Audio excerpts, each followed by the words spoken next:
জিদ করা ভালো, কিন্তু অতিরিক্ত জিদ অনেক সময় আমাদের বিপদ ডেকে আনে। সময়টা ছিল 2019 সালের মার্চ মাস। আমি কেবল এসএসসি পরীক্ষা শেষ করেছি। পরীক্ষা শেষ হবার কারণে গভীর রাত পর্যন্ত বন্ধুদের সাথে আড্ডা দিতাম, ওয়াজ শুনতে যেতাম। এমনই একদিন আমরা বন্ধুরা মিলে ঠিক করি আমাদের উপজেলায় একটা মাহফিল হচ্ছে, সেটা শুনতে যাব। আমরা ছিলাম মোট 5 জন বন্ধু যারা মাহফিলে গিয়েছিলাম। মাহফিল শেষে অটোরিকশা না পেয়ে আমরা হেঁটে হেঁটে বাড়ি আসছিলাম। উপজেলা থেকে আমাদের বাড়ি প্রায় 7 থেকে 5 কিলোমিটার হবে। এখানে বলে রাখা ভালো, আমরা যে 5 জন ছিলাম সেখানে 2 জন ছিল চাচাতো ভাই, তারা একই বাড়ির, অন্য 2 জনের বাড়িও পাশাপাশি। আর আমার ভাইটা ছিল একটু দূরে, পাকা রাস্তা থেকে একটু ভিতরে। আমরা হেঁটে আসছিলাম আর হাসাহাসি করছিলাম।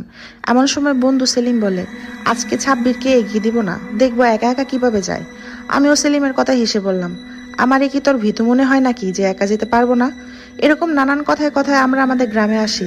প্রায় ঘন্টাখানিক পর যখন প্রায় রাত 2টোর বেশি বেজে গেছে, তখন আমরা 3 রাস্তার মোড়ে এসে পৌঁছাই, যেখানে আমাদের পাড়ার দোকানের আড্ডাখানা ছিল, কিন্তু সব দোকান বন্ধ ছিল।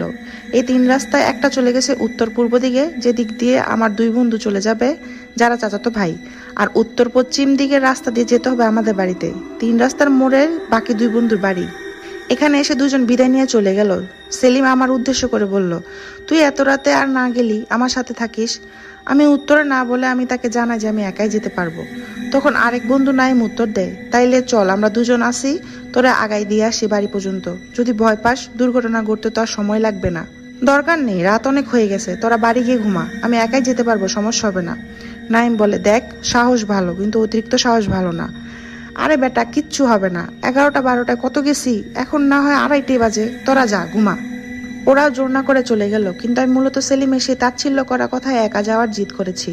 নয়তো মনে মনে আমিও ভয় পাচ্ছিলাম, আর এটাও চাচ্ছিলাম যে ওরা 2 জন জোর করে আমাকে এগিয়ে দিক, কিন্তু আমার তেরা কথায় ওরাও জেদ করেনি। যাই হোক, মনে ভয় নিয়ে রাস্তায় হাঁটা শুরু করলাম। তখন আমার সাথে থাকা বাটন ফোনের আলো ধরে হাঁটছিলাম। বলে রাখা ভালো, আমাদের বাড়িতে যাওয়ার রাস্তা 2 পাশে বড় বড় পুকুর ছিল, যেখানে পাঙ্গাস মাছের চাষ করা হতো। আর পুকুরের পাড় দিয়ে নারিকেল ও মেহগনি গাছ দিয়ে পূর্ণ করা ছিল। আমি যখন রাস্তার মাঝ দিয়ে হাঁটছিলাম, তখন হঠাৎ করেই পেছনে হাঁটার শব্দ শুনতে পাই। মনের ভয়ে ভুল শুনেছি ভেবে আর পাত্তা দিই না সেবার। তবে মিনিট খানিক পর আবার শুনি শব্দটা, তখন আরো স্পষ্টভাবে শোনা যাচ্ছিল। আমি ভয়ে শীতের মধ্যেও ঘামছিলাম। কিছুক্ষণ পর পিছনে তাকানোর সিদ্ধান্ত নেই। হুজুরদের কাছে শুনছিলাম যে এসব বিষয় পিছনে ঘাড় ঘুরিয়ে না তাকিয়ে একদম পুরো শরীর ঘুরাতে হয়। আমিও ঠিক তাই করলাম। আর ঠিক তখনই আমার বাঁ কানের পাশ পেয়ে প্রচণ্ড গরম একটা বাতাস চলে গেল। তখন আমি শিওর ছিলাম যে কিছু একটা আমার পিছু নিয়েছে।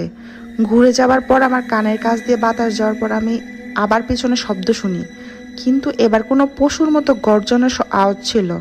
তারপর ভয়ে ভয়ে আবার ঘুরতেই দেখি কালো মতো একটা ছায়া হালকা চাঁদের আলো স্পষ্ট দেখা যাচ্ছে, এক জায়গায় ঘুরে বেড়াচ্ছে আর ক্রমশ বড় হচ্ছে।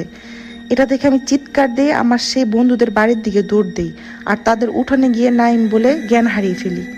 এরপর কি হয় জানি না, জ্ঞান ফেরার পর আমি নিজেকে নিজের রুমে আবিষ্কার করি। তখন রাত 4:30টার মতো হবে। জানতে পারি আমার বাবা মা আর দাদা আমাকে বাড়িতে নিয়ে আসে। জ্ঞান ফেরার পর দাদা পুরো ঘটনা জানতে চাইলো, তা বলার পর আমাকে খুব বকা দেয়, বলে একা একা আসতে হবে কেন, ওইখানে ডরায় কত মানুষ মরছে জানোস তুই? তারপর দিন থেকে আমার অনেক জ্বর হয়, সাথে চোখের ভিতর রক্ত জমাট বাঁধে।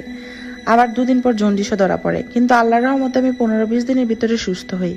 অবশ্য সেবার কবিরাজের ডাক্তারি 2 চিকিৎসা করানো হয়েছিল। তাই বলি, বেশি রাগ করা ভালো না। অনেক সময় জিদের কারণে আমাদের অনেক বিপদে পড়তে হয়।